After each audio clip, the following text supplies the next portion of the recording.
The Corbett Report presents 5 GMO Myths Busted. Number 5. GMOs feed more people. Contrary to what the biotech giants say on their industry-sponsored websites, GMO crops do not produce greater yields. A comprehensive 2009 report by the Union of Concerned Scientists demonstrated that GMO soybean and corn produced no increase in intrinsic yield over conventional soybean and corn.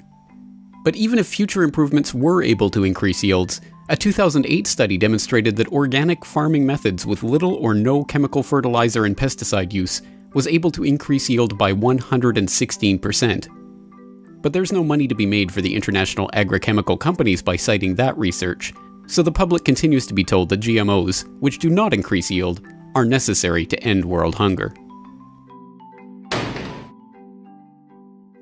Number 4. GMOs reduce pesticide use. Again, despite what the chemical companies who are spearheading the GMO revolution are telling you, these GMOs are requiring farmers to buy more of their chemical pesticides, not less. A 2012 paper concluded that the rise of glyphosate-resistant superweeds in the wake of the GMO revolution has actually increased pesticide use in the last 15 years by 183 million kilograms, or 7%.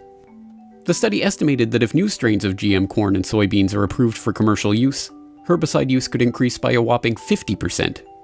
Still, you have to admit it's a good business move for the chemical companies that produce the pesticides to also create the GMO crops that require more pesticides. Number 3. There is no scientific proof of adverse health effects from GMOs. This is one of the most disingenuous claims of the GMO PR campaign. In reality, the FDA doesn't even test the safety of GMO crops. Instead, all GMO foods are assumed to be safe unless there is already evidence to the contrary. In other words, the FDA relies on self-reported data from the companies that manufacture the crops as to their safety. Even worse, due to legal and copyright restrictions surrounding GMO patents, independent scientists have to ask the biotech companies' permission before publishing research on their products.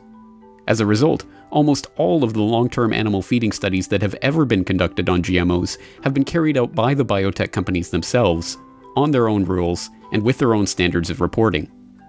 What few independent studies have been conducted have shown a range of adverse health effects, from reduced fertility to immune system dysfunction, liver failure, obesity, and cancer. Yet still, for some reason, Obama's food czar Michael Taylor refuses to make FDA testing of GMO safety mandatory. I wonder if it's because he used to be the vice president of Monsanto.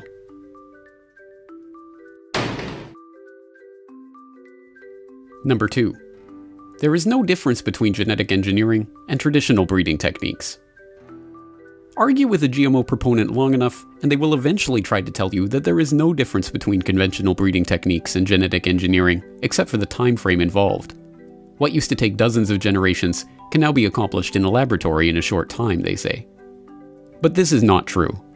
Conventional breeding takes one strain of a certain crop, such as corn, and breeds it with another strain of that crop. Genetic engineering takes genetic material from one species, such as soil bacteria, and inserts it into a different species, such as corn. This can be done by a variety of techniques, such as the use of gene guns to fire the genetic material into the cell of the target organism, an inherently imprecise process that leads to random and unintended genetic combinations. To say that this is the same process as conventional plant breeding is simply a flat-out lie. Number 1. Labeling GMOs is a bad idea, for some reason. The argument for why companies should not have to label GMOs is not an argument at all. The biotech giants and their PR fronts merely say that the public is so stupid that they don't deserve to know what they're eating because it would scare them. This is the sum total of the argument. On the other hand, are people who believe it is their right to know what they are eating, every bit as much as ingredients and dietary information labeling have long been standardized. The logic is simple enough for a 14-year-old girl to understand, but evidently not a fully grown man. Observe.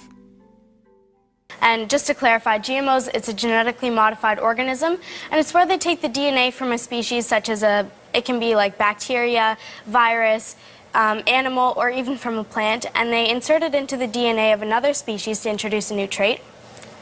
For instance, a common trait is pesticide producing.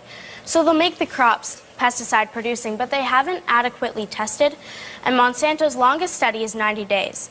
That really doesn't determine how long-term it's going to affect our health, the environment, and even our entire ecosystem. Yeah.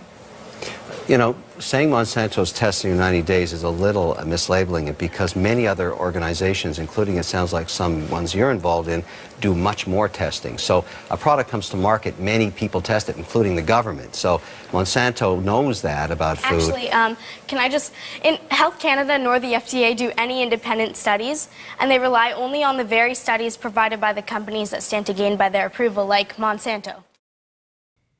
For more news and information, please follow the RSS feeds at corbettreport.com, subscribe to this YouTube channel, or follow us on Twitter @CorbettReport.